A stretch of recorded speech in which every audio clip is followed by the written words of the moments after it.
అందరికీ praise the lord. యేసయ్య సిలువలో ఏ- ఏడు మాటలో ఏడవ మాట. ఆ, ఏడవ మాట.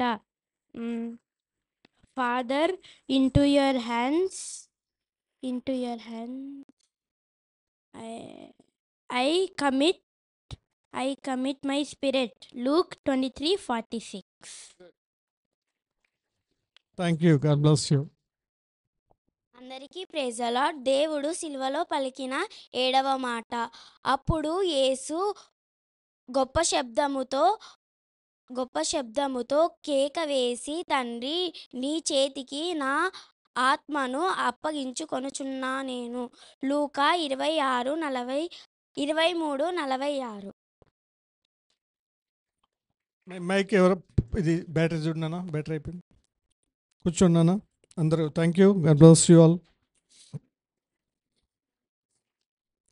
మనం కరెక్ట్గా ముగింపు టైంలో ఉన్నాము. ఏడవ మాటకు వచ్చాము. రైట్. సో ఏడవ మాట 7 నిమిషాల కంటే ఎక్కువ తీసుకునిలేండి. Praise the lord. సో ముగింపులో ఉన్నాం. కిందకి వెళ్ళి ఎవరన్నా ఒకసారి డ్రింక్ వచ్చి ఉంటుందమ్మా, ఒకసారి వాళ్ళని చూసి ఉంది కదా. రైట్. ఇంకొక 5 నిమిషాల తర్వాత అతను రెడీ చేసుకోమని చెప్పు గ్లాసెస్కి. రైట్. మొదటి మాట దేని గురించి మాట్లాడాడు యేసు ప్రభువారు? వేణుగోపాల్ సారు మూడో మాట చెప్పేటప్పుడు ఏ వైపు చూసి మాట్లాడంట? పైకి చూసి తండ్రి అని. ఏం మాట మాట్లాడాడు? క్షమాపణ గురించి మాట్లాడాడు. వాళ్ళు ఆయన దైవ కుమారుడని తెలిసి ఉంటే, దేవుడని తెలిసి ఉంటే వాళ్ళు సిలువ వేసి ఉండేవారు కాదు. కానీ ఏం చేసి ఉండేవారు? ఆయన పాదాల దగ్గర అడిగి వాళ్లే క్షమాపణ అడిగి ఉండేవాళ్ళు. కానీ వారికి తెలీదు ఆయన దైవ కుమారుడు అని. ఎందుకంటే వాళ్ళ మనోనేత్రములు మూసివేయబడ్డాయి. యుగ సంబంధమైన దేవత వారి మనోనేత్రములకు గుడ్డితనము కలుగ చేసి ఉంది. కానీ ఈ రోజుల్లో చాలామంది యేసు ప్రభు దేవుడు అని, దేవుని కుమారుడు అని, సృష్టికర్త అని తెలిసినప్పటికీ కూడా క్రైస్తవులు ఇంకా బాహాటంగా ఆయన సిలువేస్తున్నారు. వాళ్ళు తెలియక సిలువేశారు. క్రైస్తవులు అని పిలువబడుతున్నటువంటి మనలో చాలామంది యేసు ప్రభు మేలులు పొంది అనుభవిస్తూ, ఆశీర్వాదాలు పొంది అనుభవిస్తూ, స్వస్థతలు పొంది అనుభవిస్తూ ఇంకా ఏం చేస్తున్నాం? ఆయన్ని సిలువ వేస్తున్నాం. హెబ్రీ పత్రిక 6వ అధ్యాయం 6వ వచనం నుంచి మనం చూడగలుగుతాం. ఏం చేస్తున్నామంటే చూడండి అక్కడ ఒకసారి. తరువాత తమ విషయంలో దేవుని కుమారుని మరలా సిలువ వేయచ్చు బాహాటముగా ఆయనను అవమానపరుచున్నారు. వీరికి క్షమాపణ లేదండి. మీరు అనుకోవచ్చు అక్కడైతే ఉంది, అక్కడ కింద ఉంది, చదవండి. కనుక మారు మనసు పొందినట్లు అట్టి వారిని మరలా నూతన పరచుట వీళ్ళకిలే క్షమాపణ, వాళ్ళకుంది. యేసు ప్రభు వారిని ఫిజికల్గా, భౌతికంగా సిలువ వేసిన వారికి క్షమాపణ ఉంది, ఎందుకంటే యేసు ప్రభు వారు క్షమించేశాడు కాబట్టి. కానీ యేసు ప్రభు మన దేవుడని చెప్పుకుంటూ క్రైస్తవ పేరు పెట్టుకొని దేవుని ఆశీర్వాదం అనుభవించు దేవుని మందిరానికి వస్తూ దేవుని బహిరంగంగా సిలువేస్తూ, పాపం చేస్తూ, అవిధేయత చేస్తూ, అజ్ఞాతిక్రమం చేస్తూ, దూషిస్తూ, బహిరంగంగానో అంతరంగంగానో రహస్య పాపములు చేస్తూ, రహస్య జీవితాలను జీవిస్తూ ఉన్నటువంటి వారికి ఏం లేదు. గుర్తుపెట్టుకోండి, నాకుందిలే క్షమాపణ, యేసు ప్రభు అందరిని క్షమించాడు, డ్రామా ఆడదాం, జీవితకాలం అంతా బతుకు ఇట్లా జీవిద్దాం, ఆఖరిలో చచ్చిపోయే ముందు నాకు తెలుస్తుంది కదా, ముసలోడిని అయిపోతాను, అప్పుడు క్షమాపణ వేడుకుందాం అనుకుంటే నీ డ్రామాలని దేవుని దగ్గర సాగవు. అటువంటి వారికి క్షమాపణ జాగ్రత్త. ఎక్కడ దేవుడు క్షమించాడో ఆ క్షమాపణను ఉపయోగించుకుంటే మంచిది. రెండవ మాట ఏంటంట? దొంగల మధ్యలో దొంగతో యేసు ప్రభు మాట్లాడుతున్న మాట. ఏం మాట అది? నేడు నీవు నాతో కూడా పరదైస్సులో ఉందువు. ఎవరితో అన్నాడు మాట? దొంగతో అన్నాడు. దేని గురించి మాట్లాడుతున్నాడు? పరదైస్సు గురించి మాట్లాడుతున్నాడు. ఈ పరదైస్సు అనేటువంటిది రక్షణ యొక్క, యాకై బ్రదర్ చెప్పాడు కదా, ఒక నిశ్చయత, అస్యూరెన్స్ ఆఫ్ సాల్వేషన్. ఎవరికి ఇది అంటే, అయ్యా ఎవరు ఏమని ప్రార్థన చేశాడు దొంగ యేసు ప్రభుని? నీ రాజ్యము వచ్చినప్పుడు నీవు నన్ను జ్ఞాపకం చేసుకో అన్నాడు. అంటే అందులో ఆయన దేవుడని గుర్తిస్తున్నాడు, ఆయనకు ఒక రాజ్యం ఉందని గుర్తిస్తున్నాడు, అందులో దేవుడు అధికారం కలిగినటువంటి వాడని గుర్తిస్తున్నాడు, అధికారం కలిగినటువంటి వానికి ప్రార్థన చేయాలని గుర్తిస్తున్నాడు, ఆయనకు లోబడాలని గుర్తిస్తున్నాడు, ఆయనకు విధేయత చూపించాలని గుర్తిస్తున్నాడు. ఇవన్నీ ఆ ఒక్క మాటలో ఉన్నాయి. అందుకాబట్టే అతనికి నిశ్చయిత ఇచ్చేశాడు. ఇప్పుడు యేసు ప్రభువారు చాలామంది అనుకుంటారు మూడవ దినాన తిరిగి లేచాడు కదా అని. అప్పటి వరకు దొంగ ఏడున్నాడు, యేసు ప్రభు ఏడున్నాడు అని. కానీ యేసు ప్రభు నా తండ్రి నీ చేతికి ఆత్మను అప్పగించుకుంటున్నాను అన్న ఆ క్షణం వెంటనే ఆయన దొంగను కూడా తీసుకుని పరదేశకు వెళ్ళిపోయాడు. ఆయన శరీరమే ఉంది కానీ ఇక్కడ ఆయన ఆత్మ పరలోకానికి వెళ్ళిపోయింది, పరదేశకి. దేవునికి స్తోత్రం.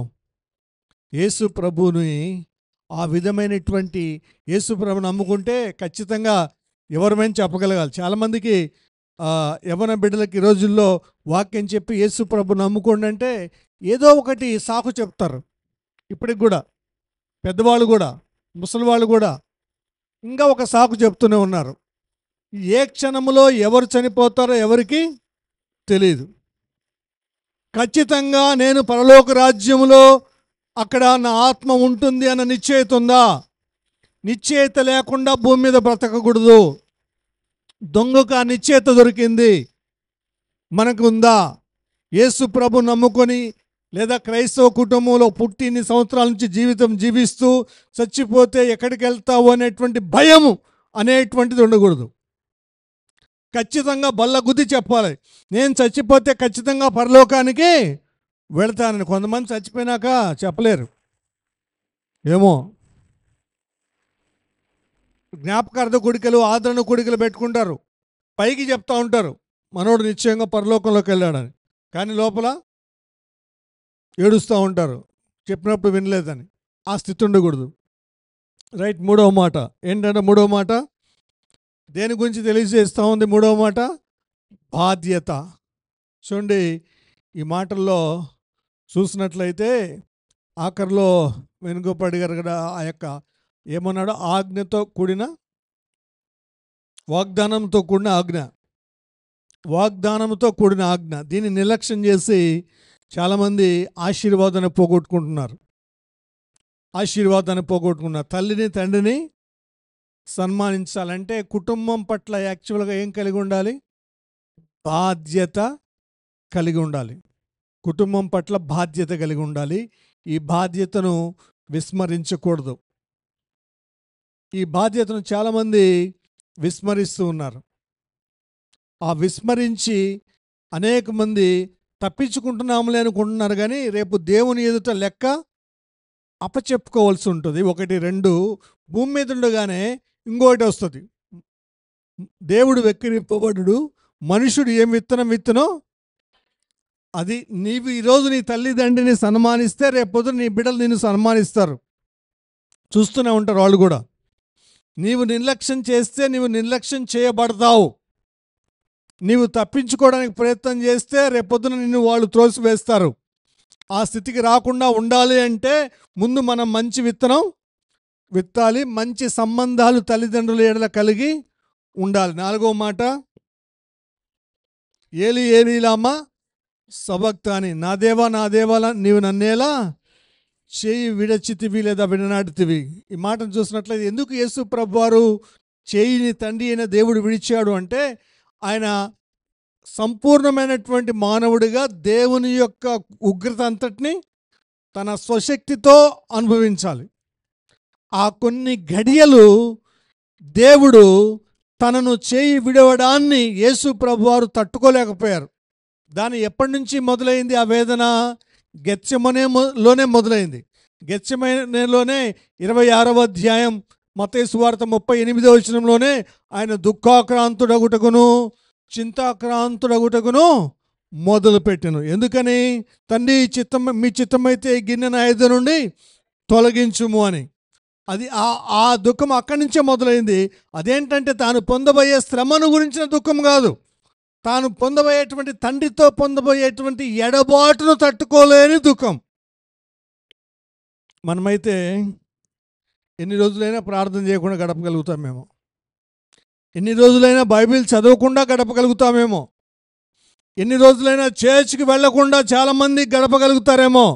యేసు ప్రభువారు తండ్రి అయిన దేవునితో కొన్ని క్షణాలు కూడా దూరంగా ఉండలేకపోతున్నాడు, కొన్ని గడియలు కూడా దూరంగా ఉండలేకపోతున్నాడు. అది ఆయన యొక్క వేదన. 5వ మాట ఏంటి? దప్పికొనుచున్నాను. ఏం దప్పిక? డైరెక్ట్గా ఒకటే మాటలో చెప్పాలంటే ఆయన ఆత్మల దప్పిక, ప్రజల యొక్క రక్షణ దప్పిక. అది ప్రజలు రక్షించబడాలనేటువంటి దప్పిక. కొద్దిగా ఇది చూడమ్మా, మానిటర్ ఏదో. ప్రజలు రక్షించబడాలి అనేటువంటి దప్పిక. ఈ దప్పికలో జాగ్రత్తగా చూస్తున్నట్లయితే ఏంటి అంటే ఆయనకు ఒక ఆనందం ఉంది. 6వ హెబ్రీ 12:2 చూస్తాం కదా, సిలువను సహించి అవమానం నిర్లక్ష్యపెట్టి ఆయన తన ఎదుట ఉంచబడిన ఆనందము కొరకై అని. ఆనందం ఏంటంటే ప్రజలు పడుతూ ఉంటే ఆయనకు ఆనందం. కాబట్టి అదే దప్పికను మనం కూడా కలిగి ఉండాలని. ఏంటి? సువార్త చెప్పాలి, ప్రజలు దేవుని యందు విశ్వాసం ఉంచాలి అని బైబిల్ చెప్తా ఉంది. పౌలు అంటాడు, అయ్యో సువార్త చెప్పకపోయిన ఎడల నాకు. కానీ మనమేమనుకుంటున్నాం? సువార్త చెప్పడం శ్రమ అనుకుంటున్నాం. ఎక్కడుందన్నమాట? ఎవరినొకరు చెప్పండి. 1 కొరింథీ 9:16 సువార్త చెప్పకపోయిన ఎడల నాకు. నేను సువార్తను ప్రకటించుచున్నాను, నాకు అతిశయ కారణం లేదు. సువార్తను ప్రకటించవలసిన భారము నా మీద మోపబడి ఉన్నది. అయ్యో, నేను సువార్తను ప్రకటింపకపోయిన ఎడల నాకు శ్రమ. అది కాబట్టి ఆ అనుభవంలో ఉండాలి క్రైస్తవుడు. కాబట్టి అది యేసు ప్రభువుకు ఉన్నటువంటి ఆ గుణము, ఆ స్వభావం మనకు ఉండాలి. అది మన దప్పికై ఉండాలి, అది మన దాహమై ఉండాలి, అది మన అన్నపానములై ఉండాలి. యేసు ప్రభువారు సమరయ స్త్రీతో నీకు తెలియని ఆహారము నా యొద్ద ఉంది అంటాడు. ఏంటి? నా తండ్రి. ఆ మాట చదవండి అమ్మా. 4:34 యోహాను సువార్త 4:34. యేసు వారిని చూచి నన్ను పంపిన వాని మైక్ మార్చడం, నన్ను పంపిన వాని చిత్తము నెరవేర్చుటయు ఆయన పని తుదముట్టించుటయు నాకు ఆహారమైంది. ఆమేన్. ఏంటంట? అది ఆయన ఆహారం. 6వ వచనం సమాప్తమైంది దానికి కూడా 4:34లోనే ఆ మాట చూడొచ్చు. నన్ను పంపిన వాని చిత్తము నెరవేర్చుటయు ఆయన పని తుదముట్టించుటయు. యేసు ప్రభువారు సమాప్తమైంది అన్నాడు. ఏం సమాప్తమైంది? ఆయన పని. ఏ పని కోసమైతే నేను పరలోకం నుండి వచ్చానో ఆ పని, రక్షణ కార్యం, పాపక్షమాపణ కార్యం, ప్రజలను ఆపబాధ నుండి తప్పించేటువంటి కార్యం, సాతాను బంధకాల నుంచి విడిపించేటువంటి కార్యం, వారికి బదులుగా వెల చెల్లించేటువంటి కార్యం, ఇవన్నీ సమాప్తం అయిపోయినాయి. Praise the Lord. ఆ పని తండ్రి ఏ ఉద్దేశముతో అయితే పరలోకం నుంచి నన్ను పంపించాడో ఆ పరలోకపు ఉద్దేశం యొక్క కార్యము ముగించబడింది. యోహాను 17 అంటాం కదా. ఎందుకంట? చదివారా వచనం? గ్రేస్ చేయుటకు నీవు నాకు ఇచ్చిన పని నేను సంపూర్ణముగా నెరవేర్చి ఉన్నాను, భూమి మీద నెరవేర్చి ఉన్నాను. ఇక్కడ చూడండి, భూమి మీద మనం అందరము కూడా ఆకస్మికంగానో యాదృచ్ఛికంగానో లేమని చెప్పుకున్నాం. కాకతైలీయంగా లేం. ఏదో తల్లిదండ్రులు ఇష్టపడితే లేం. కానీ దేవుడు మనల్ని భూమి మీదకి ఒక పర్పస్తో పంపించాడు, ఒక ఉద్దేశంతో, ఒక ప్రణాళికతో, ఒక ఆలోచనతో. ఆ పని మనం చేస్తున్నామా? భూమి మీదకి రాగానే మనం చాలా ఉద్దేశాలు, ప్రణాళికలు మనం వేసుకుంటాం. కానీ దేవుని ప్రణాళిక నా వెనుకలేముంది, దేవుని చిత్తం ఏముంది, దాన్ని నేను నెరవేరుస్తున్నానా? నా సొంత ఇచ్చని నెరవేరుస్తున్నానా? దేవుని ఇష్టాన్ని నెరవేరుస్తున్నానా? దేవుని ఇష్టాన్ని ఎంతవరకు నెరవేరుస్తున్నాను? నా సొంత పనిని చేసుకుంటూ దేవుని పనిని ఎంతవరకు చేస్తున్నాను? మళ్ళీ ఇక్కడికి వచ్చినటువంటి మనం మళ్ళీ దేవుని దగ్గరికి వెళ్ళాలి. వెళ్ళినప్పుడు దేవుని దగ్గర లెక్క చెప్పాలి. ఆ పని చేయాలి. అందుకే పరిశీలించుకోవాలి. దేవుని యొక్క వాక్యం గుడ్ ఫ్రైడే రోజు 7 మాటలు విన్న తర్వాత ఆ అన్న బాగా చెప్పినాడు, ఈ అన్న ఇట్లా చెప్పినాడు, ఇవి కాదు కావాల్సింది. దేవుడు నాతో ఏం మాట్లాడాడు, దేవుడు నాతో ఏం మాట్లాడు. ఈసారి అన్నోళ్ళకి కాదు, వచ్చే దేవుని చిత్తం అయితే వచ్చే గుడ్ ఫ్రైడేకి అక్కోళ్ళందరూ చెప్పాలి. Praise the Lord. అప్పుడు చెప్తారు, ఖచ్చితంగా బాగా ప్రిపేర్ అవుతారు, అందులో డౌట్ ఏం లేదు. ఈరోజు పాటలు బాగా పాడారు కదా, అందులో అనుమానం ఏం లేదు. అయితే నెక్స్ట్ ఒక్కొక్క ఇయర్ ఒక్కొక్క ప్యాటర్న్ మారుద్దాం. దేవుడు అంటే ఎప్పుడైతే మనం స్వయంగా చెప్పడానికి వచ్చామో ఈ ప్లేస్లో నిలబడితే ఏమవుతుందంటే ఎక్కువ బాధ్యత వస్తుంది, గుచ్చుతూ ఉంటాయి గుండెల్లో బాణాల్లాగా ప్రశ్నలు. అప్పుడు ఏం చేస్తామంటే కొద్దిగా మారాల్సిన దానికంటే ఇంకా ఎక్కువ మారుతూ ఉంటాం. భయం ఉంటుంది, బాధ్యత ఉంటుంది, విధేయత ఉంటుంది. దేవుని యొక్క వాక్య ప్రకారం జీవించడానికి నలుగొట్టుకుంటాం, ఆ స్థితిలోకి వస్తాం. ఇప్పుడు 7వ వచనంలోకి వద్దాం. 7వ మాటలోకి. 7వ మాట ఏంటి? యేసు ప్రభు పెద్ద కేక వేసి, తండ్రి నీ చేతికి నా ఆత్మను అప్పగించుకొనుచున్నాను నేను. దీనికి ప్రవచనం యొక్క మాట మీరే చదవాలి, చదువుతారు. ప్రవచనం, పాత నిబంధనలో ఉన్న ప్రవచనం 31వ కీర్తన 5వ వచనం. 31వ కీర్తన 5వ వచనం చదవండి త్వరగా. నా ఆత్మను నీ చేతికి అప్పగించున్నాను, యెహోవా సత్యదేవా, నన్ను విమోచించువాడవు నీవే. ఆమేన్. ఇక్కడ ప్రవచనం ముందుగానే వ్రాయబడింది. యేసు ప్రభువు శిలువలో మాట్లాడిన ప్రతి మాటకుగానే, చేసిన ప్రతి కార్యానికి పాత నిబంధనలో ప్రవచనం ఉంటుంది. ప్రవచనం నెరవేర్చబడినట్టుగానే అన్నీ జరిగాయి. అది మొదటిది. రెండవది, ఇక్కడ ఒక్క మాటలో మనం ఈ మాటను తేల్చేసుకుంటే, చాలామంది అంటారు, ఈరోజు పొద్దున్నే మామూలుగా మార్నింగ్ నాకు మనవడు ఉన్నాడు, చాలామంది ఉన్నారులేండి, చర్చిలో వాళ్ళు కూడా మనవాళ్ళే కొంతమంది. వాడు ఏం రా స్కూల్ లేదంటే, గుడ్ ఫ్రైడే కదా, మీకు కూడా గుడ్ ఫ్రైడేనే కదా, హాలిడే కదా అన్నాడు. గుడ్ ఫ్రైడే ఏంటంటే వెరీ సాడ్ డే అన్నాడు. Why it is sad day, why you calling as a sad day అంటే, యేసు ప్రభు చనిపోయాడు కదా అందుకే సాడ్ డే అంటున్నాడు. నేను 2 నిమిషాలు ఎక్స్ప్లెయిన్ చేస్తే వాళ్ళ అమ్మ వచ్చి ఫోన్ తీసుకొని, వాడికి అన్నీ చెప్పావు, ఇంకా ఈరోజు అంతా వాడు ప్రశ్నల మీద ప్రశ్నలు వేస్తాడు నాకు. అంటే యేసు ప్రభు చనిపోవడం వల్ల మనకు పరలోకం వచ్చింది, పాపం క్షమాపణ జరిగింది, కాబట్టి మనకు అది గుడ్డేరా, సాడ్ డే కాదు అంటే, లేదు ఎంతసేపు ఉన్న వాడికి అదే నాటకపోయింది. దేవుడు సిలువలో చంపేశారు, యేసు ప్రభుని చంపేశారు కాబట్టి సాడ్ డే. కానీ యేసు ప్రభుని చంపేశారా, చనిపోయాడా, ఆ రెండింటి మధ్యలో తేడా ఏంది అందరూ గుర్తుపెట్టాలి. యేసు ప్రభుని ఎవరన్నా చంపేశారా, యేసు ప్రభును ఆయన తనంతటకు తానుగానే చనిపోయాడా? తనంతటకు తానుగానే చనిపోయాడు. ఎవరు ఆయన సిలువేశారు కానీ చంపలేదు. ఆ తేడాని గుర్తించాలి. యేసు ప్రభు వారిని సిలువేశారు కానీ ఆయనను చంపలేదు. ఆ తేడా గమనించాలి. మీరు లేఖనాల్లో ఇన్ని వాక్యాలు చదివేసరికి ఏది ఎక్కడుందో పెద్ద కన్ఫ్యూజన్. ఇక్కడ యోహాను సువార్త 19వ అధ్యాయం అనుకుంటాను. అది అది అది అక్కడ కాదు, అది కాదు నేను ఇప్పుడు చెప్పేది. సువార్తల్లో చెప్తాను లాస్ట్లో 17-18. అది అందరికి తెలుసు. సువార్తల్లో యోహాను సువార్త 19వ అధ్యాయంలో అక్కడ ఏమంటాడంటే, యూదులు వెళ్ళి ఆ పిలాతును అడుగుతారు, మాకు యూదుల ధర్మశాస్త్రం ప్రకారం సిలువకు మరుసటి రోజు మహాదినము, విశ్రాంతి దినము, అతను సిలువకు వేలాడకూడదు, కాబట్టి వాళ్ళను చంపేయండి అని చెప్తారు వాళ్ళు. ఆ మాటలు కావాలి నాకు. 19వ అధ్యాయం 30 వచ్చిన తర్వాత అనుకుంటాను, 31 నుంచి గుర్తుందా? Right, very good, praise the lord, hallelujah. యోహాను త్వరగా, నేను ఎంత ఎక్సైట్మెంట్తో ఉన్నాను, మీరు అంత ఎక్సైట్మెంట్ చదవాలి.